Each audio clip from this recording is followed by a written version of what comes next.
introductory statement, and then we'll take your questions.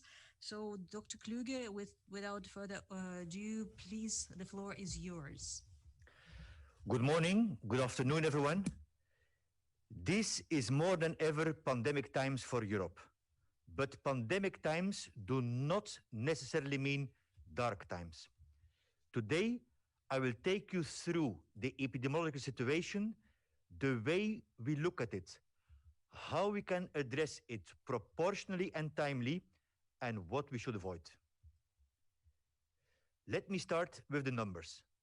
The fall-winter surge continues to unfold in Europe with exponential increases in daily cases and matching percentage increases in daily deaths. The evolving epidemiological situation in Europe raises great concern. Daily numbers of cases are up, hospital admissions are up, and COVID is now the 5th leading cause of deaths, and the bar of 8,000 deaths per day has now been reached. The region has registered the highest weekly incidence of COVID-19 cases since the beginning of the pandemic, with almost 700,000 cases reported. Confirmed cases have now surpassed 7 million, moving from 6 to 7 million cases in just 10 days. Over the weekend, new records were reached with daily totals surpassing 120,000 cases for the first time on both 9 and 10 October. Does it mean that we are back to mid-March? No, we are not. Although we record 2 to 3 times more cases per day compared to the April peak, we still observe 5 times less deaths. And the doubling time in hospital admissions is still 2 to 3 times longer. And in the meantime, the virus has not changed. It has not become more nor less dangerous. There are technical reasons for observing higher rates in daily contaminations, one certainly being the number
by January 2021 from reliable mortality epidemiological models are not so optimistic. Higher than what these models indicate that prolonged relaxing policy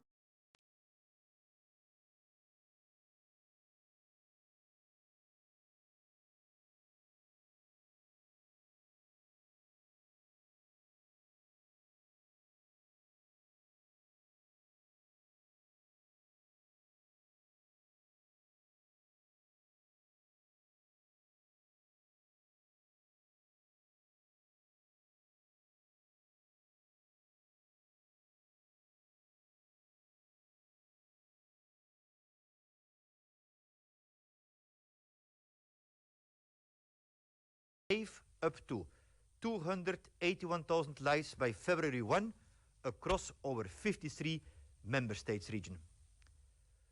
Under proportionally more stringent scenarios, the models is reliable much more optimistic, yet with slightly higher levels of morbidity and mortality than in the first wave, but with a lower slope, as if we should rather expect a higher and longer swell instead of a sharp peak, giving us more reaction time. These projections nothing but confirm what we always said. The pandemic won't reverse its course on its own, but we will. A proportional and targeted response is the way forward. Measures are tightening up in many countries in Europe, and this is good because they are absolutely necessary. They are appropriate and necessary responses to what the data is telling us. Transmission and sources of contamination occur in homes and indoor public places, and within communities poorly complying with self-protection measures. So we need to be uncompromising with any locally adapted policy demanding for better self-protection and restricting situation of larger gatherings. These measures now in place or proposed are responses for what the situation is now, and they intend to anticipate any worsening situation. In brief, these measures are meant to keep us all ahead of the curve and to flatten its course. They are there to save lives from COVID without risking lives due to other diseases and due to economic despair. Any further escalation of measures would be the result of failure in complying with the preceding ones, and it is therefore up to us to accept them, while they are still relatively easy to follow, instead of resuming the path of severity, which many have tragically suffered from last spring.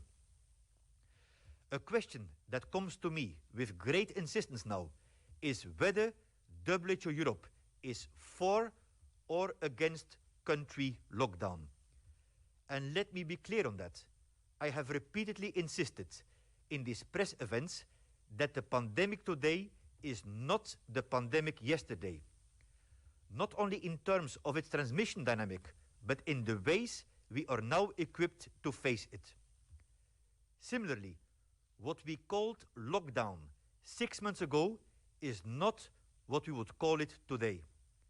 In March, lockdown was a shutdown, where every corner of our society and economy has been halted. No running business, no outing, no schools, no movement, and all borders closed. In March, lockdown was a default option because we were caught off guard. Today, lockdown means a very different thing. It means a stepwise escalation of proportionate, targeted, and time-limited measures. Measures in which all of us are engaged, both as individuals and as a society together, in order to minimize collateral damage on our health, our economy, and our society.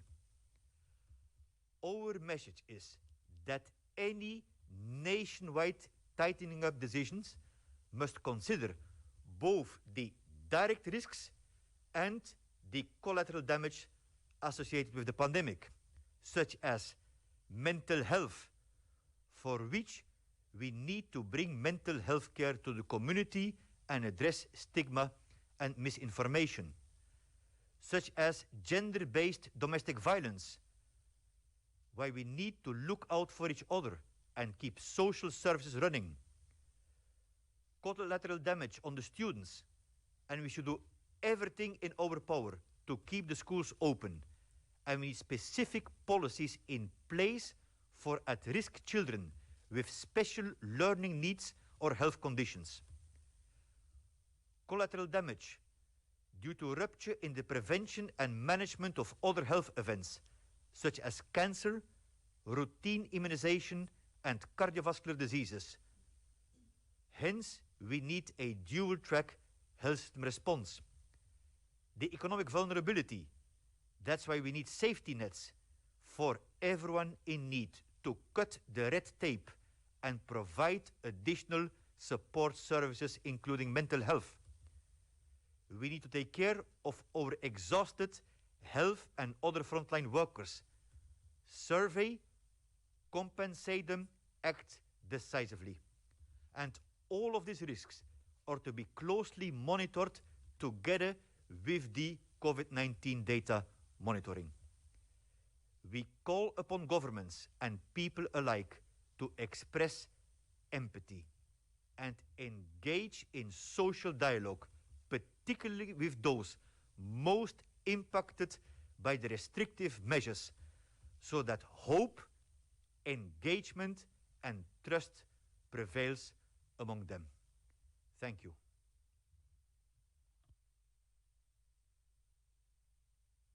Thank you very much, Dr. Kluge. That's a very interesting statement. And actually, I have to tell you, it answers quite a lot of questions that we are receiving from the media, including for today's press briefing. So now we're moving on with the section number 2, answering question and answers. And let me just, very short intro. We will take, as usual, one question per person, and we'll do a round of questioning. And then, if time allows, we'll go for a second round. And I want particularly to thank the journalists who took their time to send out the questions in advance. So I have it in front of me, and I will raise them now as we move on. And I would like to start with the question from Sarka Nobilisova. Sarka, I can see that you are online and you raised your hand. So what I will do now, I'll just read the question as you sent it, and then if you have any clarification, I'll connect you later. So Sarka from the Czech news agency is asking, and I'm reading the original version. There is a sharp increase in COVID-19 cases in the Czech Republic, as well in other European countries. Would the WHO recommend to European governments to further tighten measures, and how? Should the European governments have limited gatherings in public and make distance learning compulsory as early as from September, when the school year begins? I'm looking now, Dr. Kluge, can you take this question, because it addresses all the countries in the region, not just Czech Republic? Go ahead. Thank you. Indeed, from a European perspective, is it too late? It is never too late. But of course, definitely, we are concerned. So responses, what we always told, have to be adapted to the national and sub-national context. But in general, this is the time to step up the restrictive measures.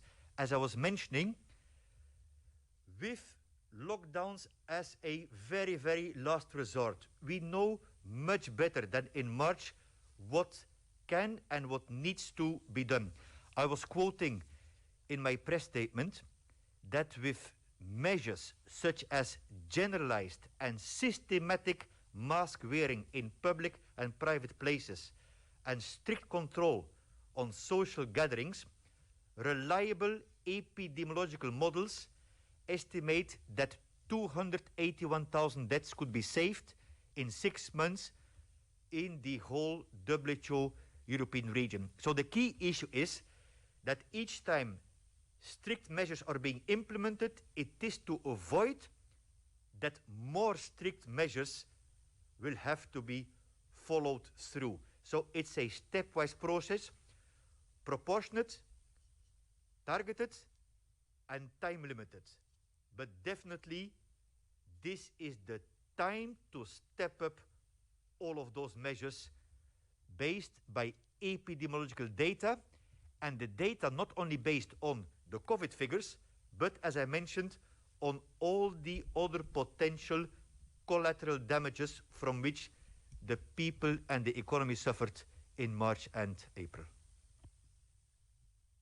Thank you very much, Dr. Kluge.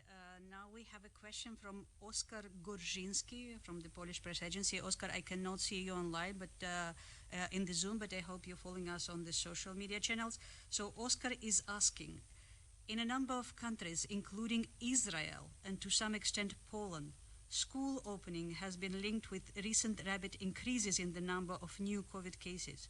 Has a similar relationship been established with regard to preschools? Are there significant differences in how the virus is transmitting among little children, 3 to 5, and older one, school age? And I will ask Dr. Smallwood to help us with this question, if possible. Thank you very much, Oscar, for the question. And as you rightly say, there have been linkages between schools, schools being part of our communities. And when the virus is moving between individuals within communities, they'll be moving also within schools, because schools bring people together. We do know that children are less affected by the disease, i.e. they're infected less, and when they are infected, they do have milder signs and symptoms and mild forms of disease. Our understanding of transmission within schools is still being developed.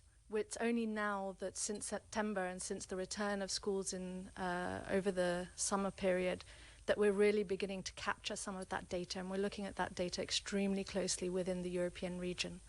We are looking at cases such as Israel, where there's clear correlations between some of these school outbreaks and community transmission. But we can't take it in isolation. There were several factors and that are driving transmission in different countries and in different locations within countries, and schools may only be one of them. We're also seeing other big drivers of transmission: universities, household settings, gatherings, public places, as the regional director highlighted.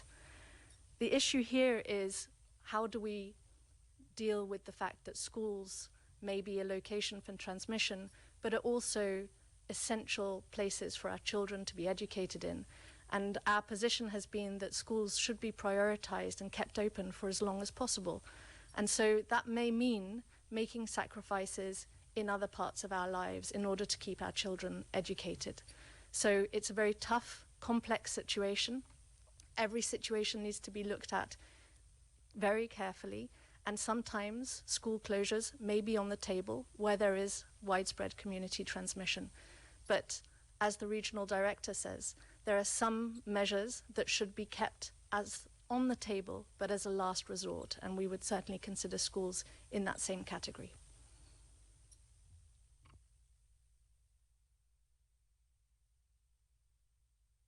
Smallwood, thank you so much. Before going to the next question, just a small remarks. I'm getting quite a lot of emails from you guys asking for the statement of Dr. Kluge in writing. Please keep in touch with our media team via the email that was provided in the media invitation, and we'll share it with you as soon as possible. So the next question, and if you allow me, I'll just go very quickly online, because I see Karen Wolfson from World Health Alert Crisis. She has informed us in advance that she wants to raise the question. So Karen, I'll give you the floor now. Please unmute yourself. Hello, can you hear me? Yes, please go ahead. Good morning. My name is Karen Wolfson from World Health Alert Crisis. The official Public England data from the government shows categorically that COVID-19 cases, positive ones, rocketed in 10 to 19-year-olds since schools were reopened in September, much, much more than any other age group. From 10 in 100,000 in August 2020 to 250 in 100,000 by the beginning of October.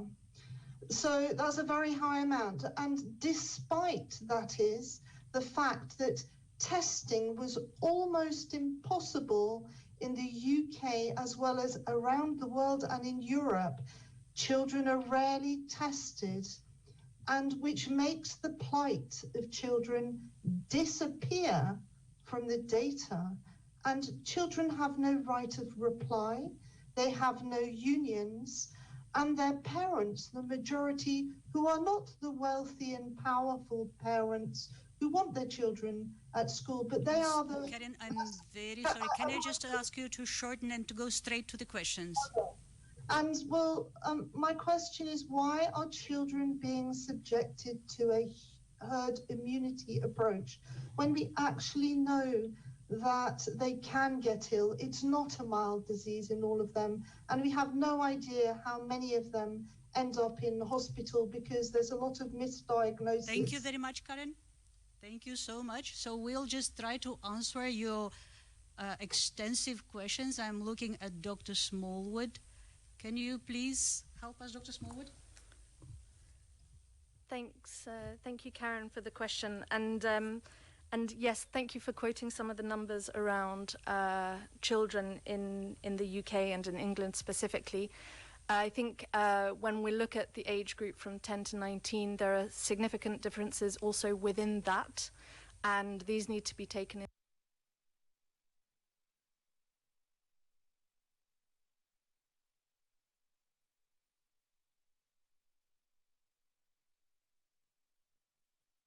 Certainly among 16 to 19-year-olds, the older children, we do see transmission that looks more like what is seen in younger adults.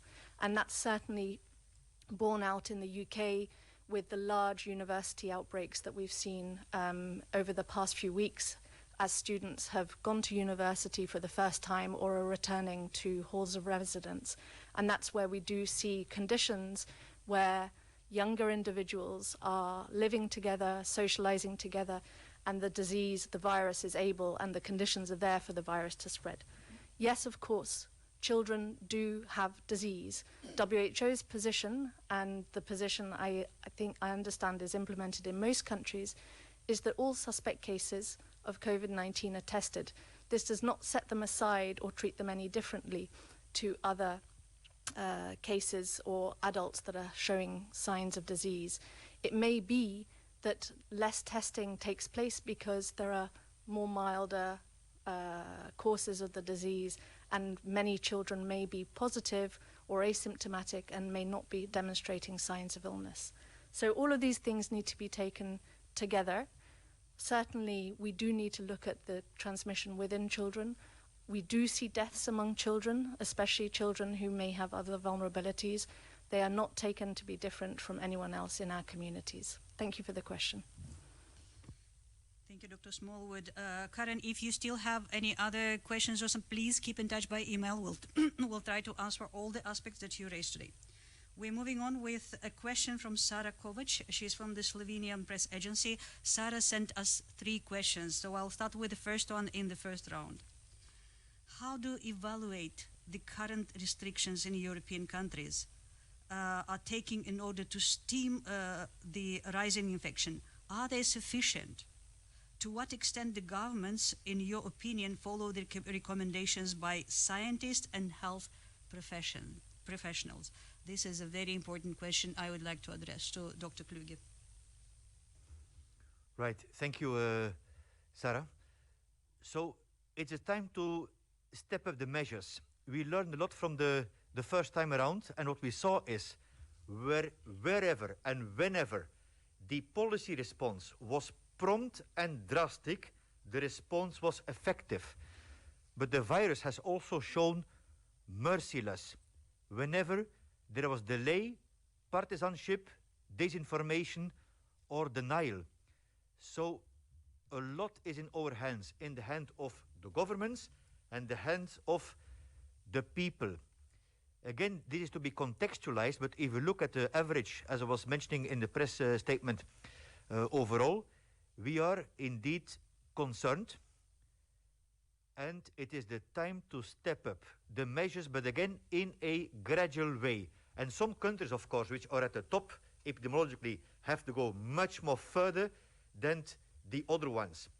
But we should not hold back. So the key message here to the governments is, do not hold back with relatively smaller actions in order to avoid the same very painful and damaging actions we saw in the first peak round.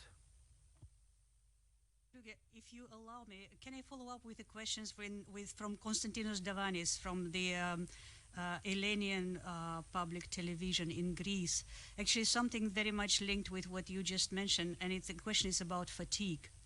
Konstantinos is asking, fatigue from the pandemic is now evident throughout Europe. False news, conspiracy theory, and vague state instructions have confused citizens. How can this situation be reversed, and how can citizens be aware of the immediate danger they face if they do not comply with the measures? Citizens give the impression that they are living in a movie. Dr. Kluge.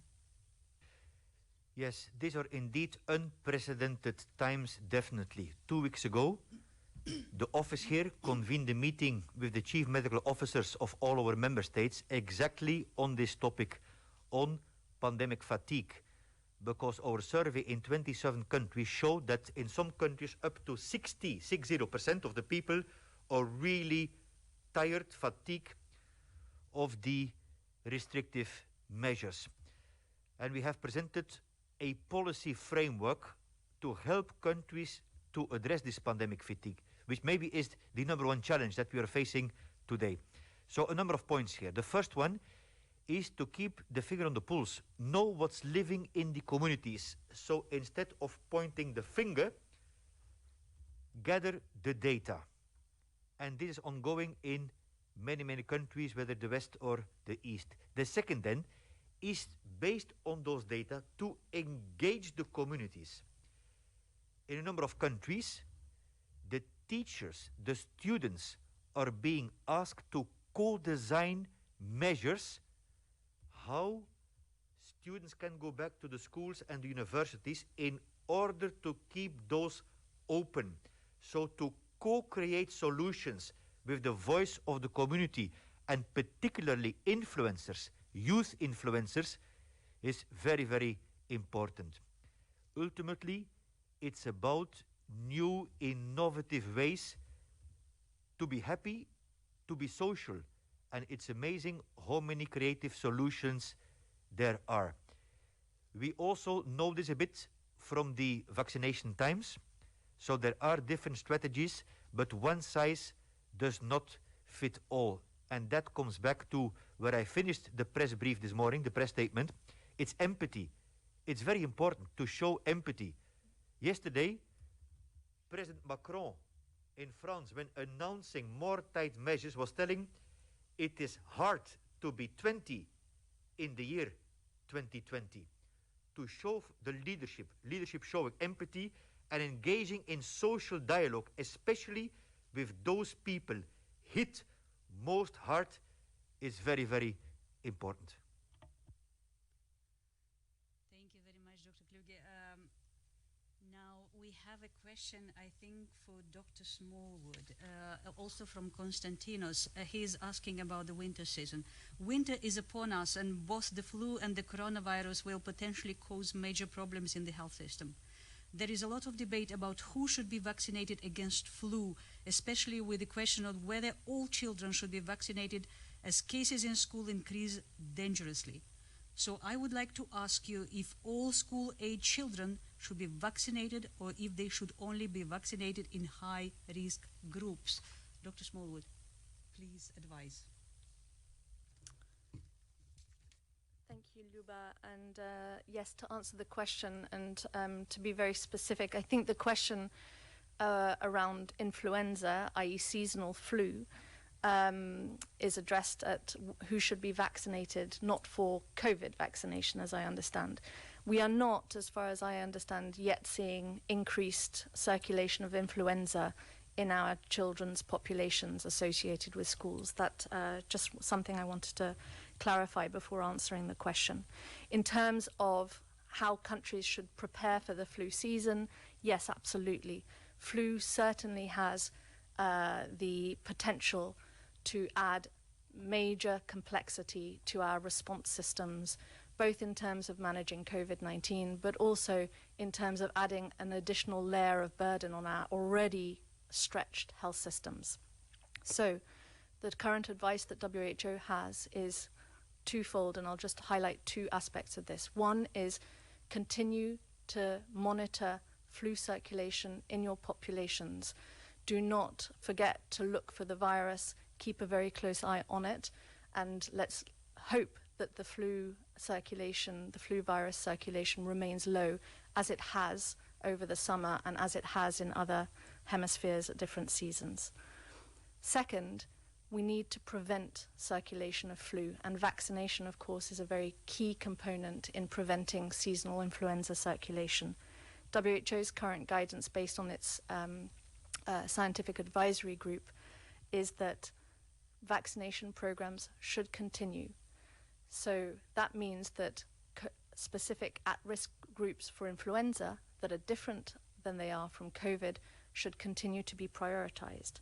For influenza, those at-risk groups, of course, include pregnant women, they include children, they include people with comorbidities, and especially during COVID season, they will include healthcare workers. And where there is any shortages in influenza vaccine, that the priority really should be given to both the older age groups and to healthcare workers. When it comes to children, and where countries have influenza vaccination programs that target children, those should also continue, because we know that flu can be particularly severe in children, especially those between 2 months and between 6 months, and 2 years old. But the age groups for children should continue as they usually do for influenza vaccination. Thank you. Thank you, Dr. Smallwood. Just making a point to where we are right now. We're at the midpoint of the press conference. We have 6 journalists waiting for question online, and thank you guys for bearing with us. We still have one question submitted in advance, and it's about e-health from Nonette Kozobon. She is from the European Security and Defense Unit, and Nonette wants to ask Dr. Kluge this question. Has digitalization in the area of healthcare, especially during the COVID-19 pandemic, proven to be useful?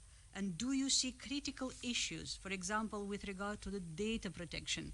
Do you think that our societies in Europe are ready to use the full potential of e-health? Dr. Kluge. Question very close to my heart, because digital health and innovation is one of the 4 flagship areas in the European Programme of Work 2020-2025, which was adopted by the 53 member states, the mid of September. So the answer is yes, absolutely, but also before the COVID-19. There are a number of, what I would say, P's here. The P from paradigm shift. The e-health and digital health is really helping for a paradigm shift in 3 more P's. The P of people, to have a health system where we put people in the center. And the digital health helps to connect these services around in the continuum of care. So to make it for the people easier.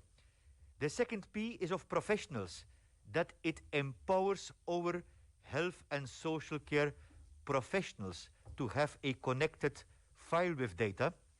And the third P is of prevention. For a long time we talk that the health system has to be better balanced between curative care and prevention and promotion. But we also saw in the COVID times another 2 P's which are challenges, and one you mentioned yourself is the P from privacy, and the other P from poverty, digital poverty. And that is where WHO has the comparative advantage to ensure that during implementation of innovations, we leave no one behind. And we have a lot of very good examples, but a lot of work to do on what we call the governance. Final point, it's only a tool, because now it seems that digital health becomes almost a goal in itself. It's a tool for better health and well-being, and that means that if we don't have the data, the basic data, whatever tool you have is not going to work. So we cannot see the digital health separate from strengthening our basic health information systems. Thank you. Thank you, Dr. Kluge. Now we go on with our reporters online, and I see.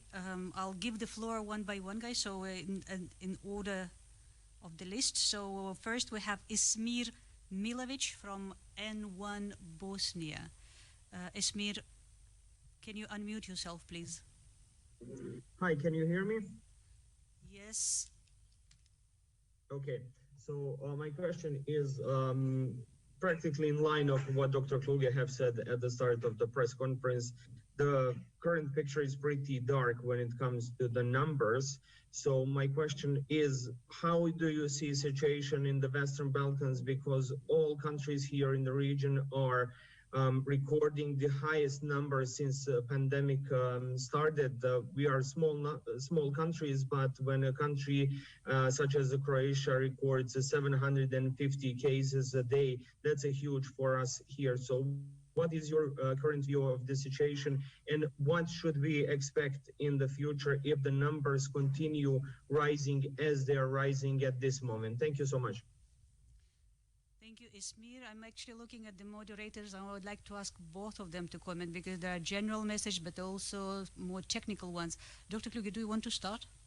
Right. With maybe the sub-regional approach, we do have regular video conferences with the West Balkan and time to time with the Central European Initiative, which combines EU countries, neighboring, and the West Balkan, because no one is safe until everyone is safe. Absolutely, this is a matter of concern. So it comes back to what are the basics? Because remember, the virus has not changed, and the basics still stand.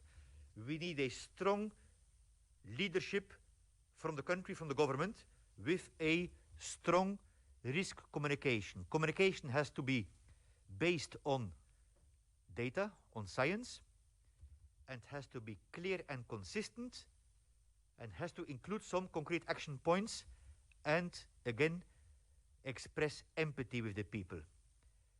This is for the government.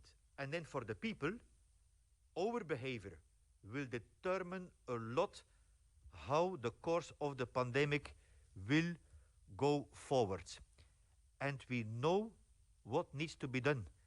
And before we go to very painful measures, there are some straightforward measures which I mentioned, like, for example, the systematic and generalized mask wearing, strict control on social gatherings, and then it can be scaled up.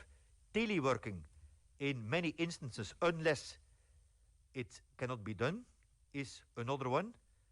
So there are several measures which need to be scaled up. The good news is, if those are strictly adhered to, in a couple of weeks, we can see a result. But if it's already far advanced, then we also need more measures. For example, definitely, we know that the hospitals have to be prepared. The intensive care unit capacity has to be prepared. In countries, a number of countries which more, let's say, in the first wave successfully managed, we know that the primary healthcare was involved to unload the pressure of the hospitals. And here I would like to come back to a strong plea and a strong appreciation for the health workforce, the social workforce, but also all the other frontline workers who keeps society running. We cannot risk that they will have a burnout, which is a very realistic scenario, because many of those people have been working around the clock, including the teachers. Great appreciation for the teachers. So we have to be, as a government, as a society, appreciative and work out measures to protect the gold of the response, which are those frontline workers. Thank you, and over to Katie. Thank you, Ismir, and I fully echo the regional director's comments. I think he said it all, and really going back to basics is something that I would also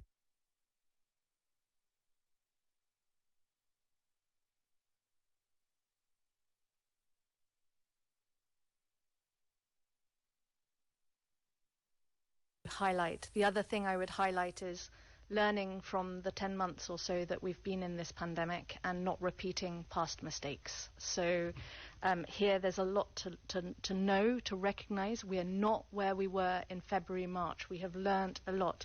We know much better where the virus is circulating. We know much better how to treat patients. Even if we don't have a specific treatment that we can give to everyone, we know how to provide oxygen, we know when to make changes, and we know how to keep people out of intensive care. These things are essential going forward. The other component is essential health services. We do know the major disruptions that we had in February, March, April. We can't afford to let them happen again, and we have to continue our systems of essential health services going. And we need to do that by protecting them, protecting them from infection, so protecting our healthcare workers from infections of COVID-19, but also keeping mechanisms in place for referral and innovative solutions to make sure that other chronic diseases don't suffer because COVID is taking over our hospitals. And that's a really key message.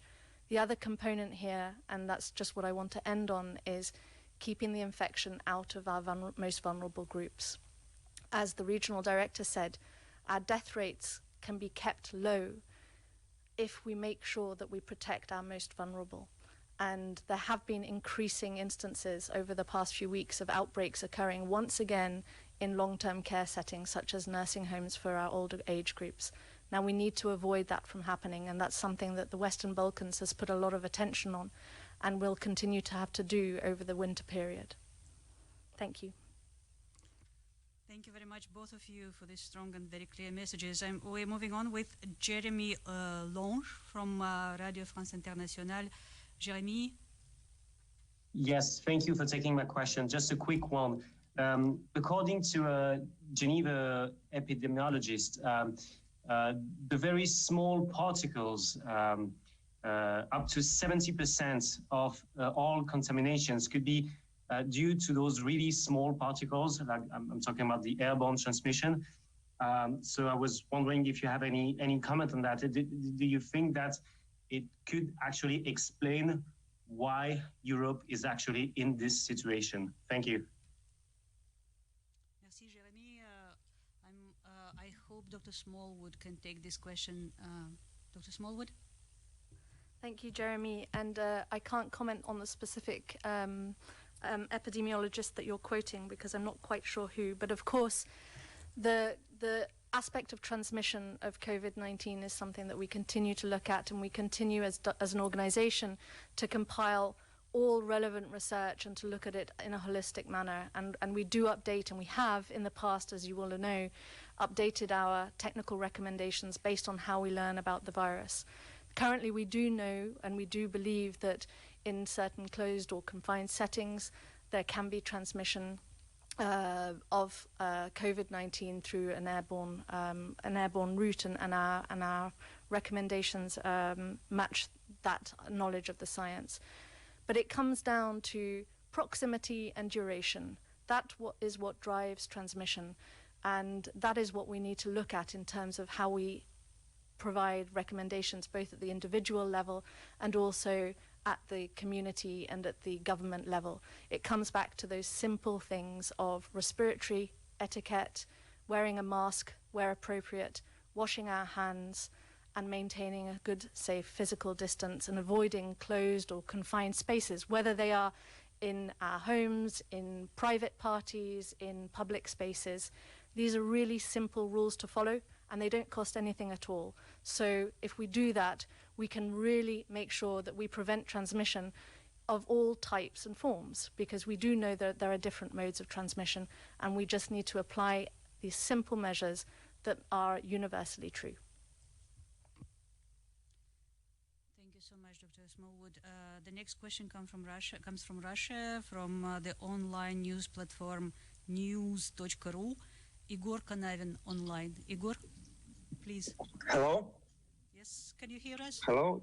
Yes, I can hear you, and can you hear me? Yes, absolutely. Go ahead, please.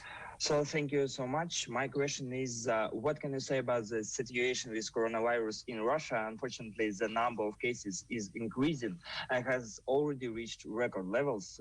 Do we need serious new restrictions in our country to stop the spread of the virus? And what can you say about the efficiency of the Russian coronavirus vaccine?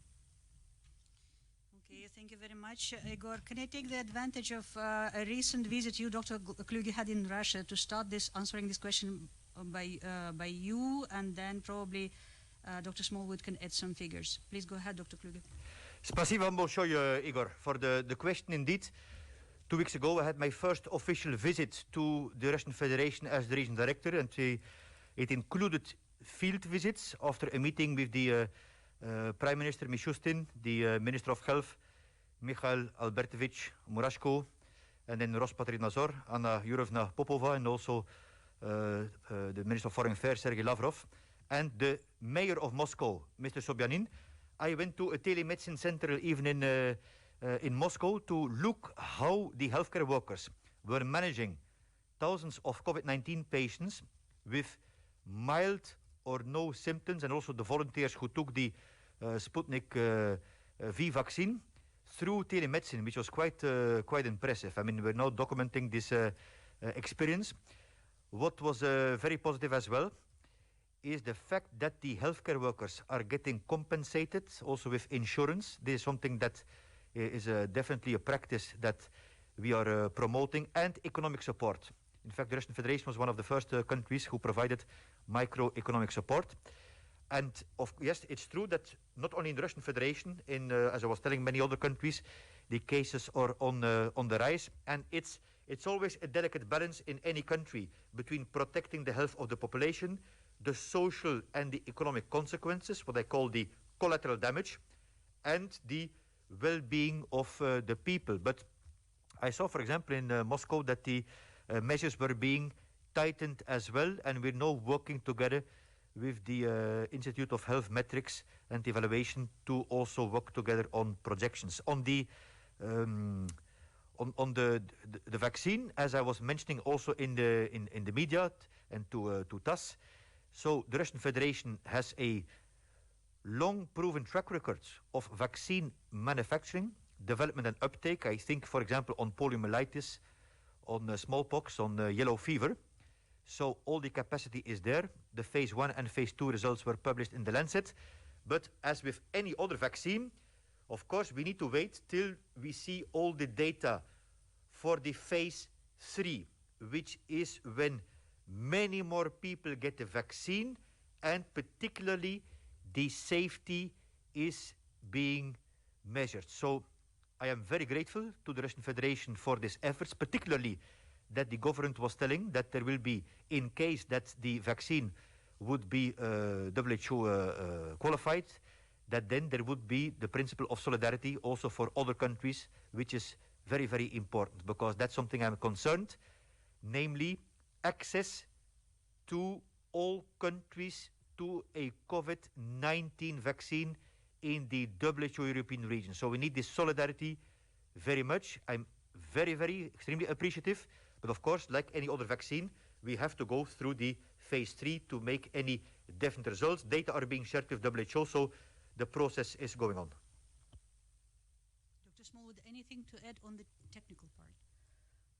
Just to add on the epidemiologic situation in Russia, I mean, Russia is a vast country, and what we have seen is quite significant differences at different levels of the country. So, yes, indeed, since early October, there's been a very significant increase in cases. Those have been really concentrated, and of course, this is something that we take very seriously around the capital cities of Moscow, the greater Moscow area, and of course St. Petersburg. At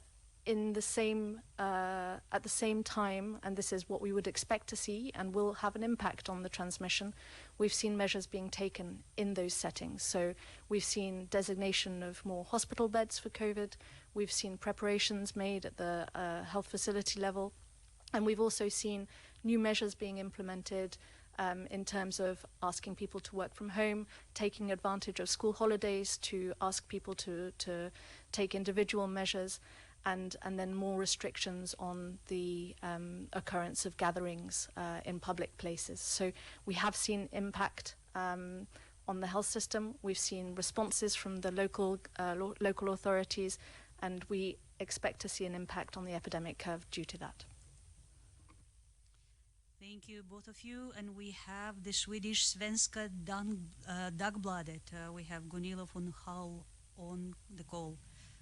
Gunilla, can you hear us? If yes, please unmute yourself. Yes, yes, I can hear you. Can you hear me? Yes, absolutely. Okay. Go ahead. Look, my question is, to what extent is the spike we're seeing now, to what extent can it be explained by this massively improved testing capacity? Are we seeing the same spike in hospitalizations, intensive care patients, and deaths? So in other words, I mean, we're seeing it's increasing, we have more, but is it also getting more serious? compared to the spring, to March? Thanks. Thank you very much, Gunil. And I can see that Dr. Smallwood wants to take this question. Please go ahead, Dr. Smallwood.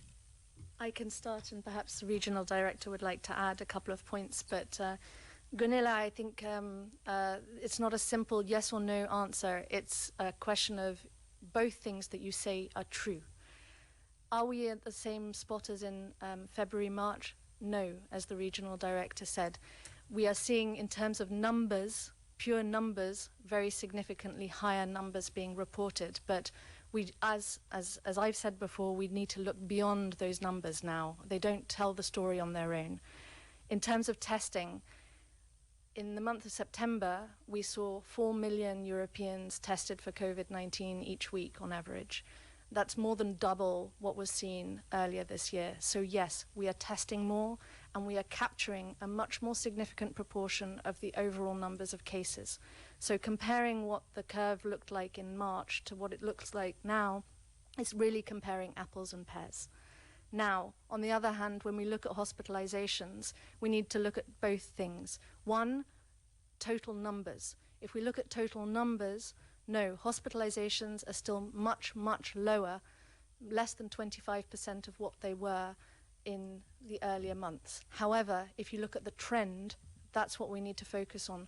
And the trend is going up week by week. And what we already see is in some cities across Europe that hospitals are coming under strain, that intensive care units are again coming to be more than 90% occupied, and the greatest proportion of patients within those intensive care units are increasingly COVID-19 cases. These things change very quickly. Hospitals will fill up very quickly, and we don't have the luxury of time. So we need to take action early to prevent people from ending up in hospital, to keep our infections among vulnerable groups as low as possible, and keep our health systems going, keep all components of our health systems going. Thank you very much. Yes, thank you. And actually, yeah, I'm glad we're done with this question, because we still have 5 minutes left. So we'll take the final question, and it will be from Maria Cheng from Associated Press. Maria, thank you for joining us today. Can you unmute yourself, please? Yes, thank you very much for taking my question. Can you hear me okay? Yes, absolutely. Go ahead. Okay, great. Thanks, Luba. So my question is related to this, to what Dr. Kluge said in his opening statement about this exponential surge in cases we're seeing.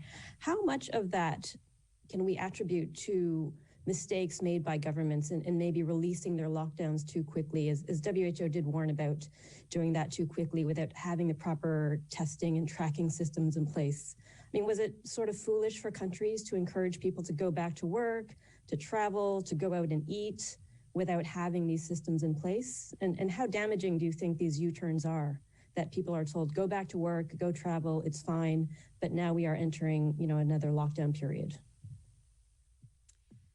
Thank you very much, Maria. I think we have two aspects to this question, actually. There is one general and one technical, and I would like both our experts to say something on that. Please, Dr. Kluge, can you please start?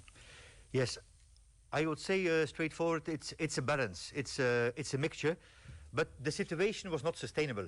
Like we cannot have a lockdown, which in March was a shutdown, indefinite. So the pressure and the collateral damage on the people was too much. It's again, two words here I would like to repeat: proportionate and targeted.